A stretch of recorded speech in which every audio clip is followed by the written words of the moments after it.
Curly hair आजकल trend में है क्योंकि कर्ली हेयर अट्रैक्टिव भी लगते हैं और स्टाइलिश भी। और लड़कों को कर्ली हेयर पसंद भी है, लेकिन ज्यादातर लोग सोचते हैं कि कर्ली हेयर केवल जेनेटिक्स से मिलते हैं और यही सबसे बड़ी गलतफहमी है, क्योंकि जेनेटिक्स के अलावा भी कुछ ऐसे तरीके हैं जिससे कर्ली हेयर पॉसिबल है। और आज इस वीडियो में मैं तुम्हें दिखाऊंगा 3 ऐसे तरीके जिससे तुम स्ट्रेट हेयर से कर्ली हेयर तक जा सकते हो। कुछ तरीके टेम्परेरी है और कुछ लॉन्ग टर्म के लिए, और लास्ट वाला तरीका ऐसा है जो तुम्हारा पूरा लुक ही बदल सकता है। So let's start the transformation. Method number 1, heat styling. सबसे इजी तरीका कर्ली या वेवी लुक पाने का, हीट स्टाइलिंग। हीट स्टाइलिंग का मतलब होता है कर्ली या फेड आयरन से बालों में वेव्स बनाना। लेकिन यहाँ पर एक जरूरी बात है, बालों को डेली हीट देने से बाल डैमेज हो सकते हैं, इसलिए हीट प्रोटेक्टर लगाना मैंडेटरी है। हीट स्टाइलिंग में तुम अपने वेव्स खुद चूज कर सकते हो, सॉफ्ट वेव्स चाहिए या टाइट कर्ल्स, वैसा ही रिजल्ट दिखता है जैसा तुम्हें पसंद हो। लेकिन अब सच सुनो, ये तरीका परमानेंट नहीं है, ये तरीका पूरी तरह टेम्परेरी है। जैसे ही तुम हेयर वॉश करते हो तो तुम्हारे बाल वापस स्ट्रेट हो जाते हैं। यूजुअली ये मेथड केवल एक दिन के लिए रहता है, इसलिए हीट स्टाइलिंग परफेक्ट है इवेंट्स, फोटोज और स्पेशल ओकेशंस के लिए, लेकिन परमानेंट टेक्सचर के लिए नहीं। ये केवल लुक बदलता है, बाल नहीं। अब अगला तरीका प्योरली नेचुरल होने वाला है। मेथड नंबर 2,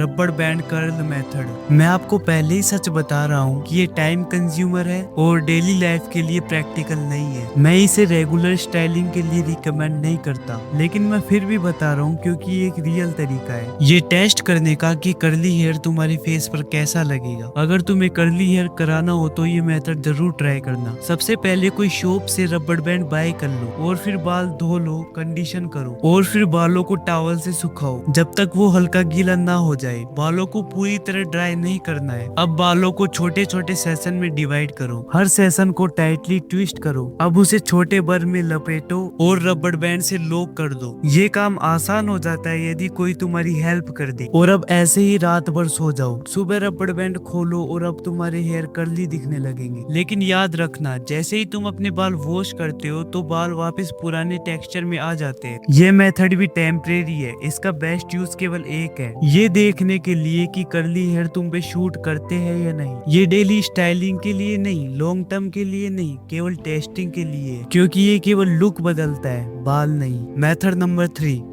पम एक केमिकल ट्रीटमेंट होता है जो बालों की स्ट्रक्चर बदल देता है। ये स्ट्रेट हेयर को वेवी या कर्ली बना देता है। जो बाल ट्रीट होते हैं वो महीनों तक कर्ली रहते हैं, हाँ महीनों तक। लेकिन एक बात ध्यान से समझो, जो बाल नए होते हैं वो स्ट्रेट ही होते हैं, क्योंकि जेनेटिक्स तो बदलती नहीं, इसलिए पम को सेमी परमानेंट कहा जाता है। तुम कर्ली हेयर रख सकते हो जब तक काफी स्ट्रेट हेयर ग्रो ना हो जाए, फिर डिसाइड करते हो कि दोबारा करवाना है या नहीं। तो हाँ, पम सबसे इफेक्टिव और लॉन्ग लास्टिंग तरीका है कर्ली हेयर पाने का, लेकिन इसके साथ जिम्मेदारी भी आती है। कर्ली हेयर जल्दी फ्रीजी हो जाता है, इसलिए केयर बहुत जरूरी है। लीव इन कंडीशनर चाहिए ताकि हेयर सॉफ्ट, डिफाइन और हेल्दी दिखे। केयर नहीं करोगे तो कर्ल्स ड्राई और मेसी लगेंगे, केयर करोगे तो कर्ल्स स्टाइलिश और प्रीमियम लगेंगे। पम सिर्फ बालों को डिजाइन करता है, लेकिन वो कैसे दिखेंगे ये केयर डिसाइड करता है। स्ट्रेट हेयर तुम्हारा लिमिटेशन नहीं है, ये बस तुम्हारा स्टार्टिंग पॉइंट है। जो मेथड तुम्हें अच्छा लगे वो यूज करो और अपने लुक को अपग्रेड करो, क्योंकि अपीयरेंस में छोटा सा चेंज कॉन्फिडेंस में बड़ा चेंज लाता है। और याद रखो,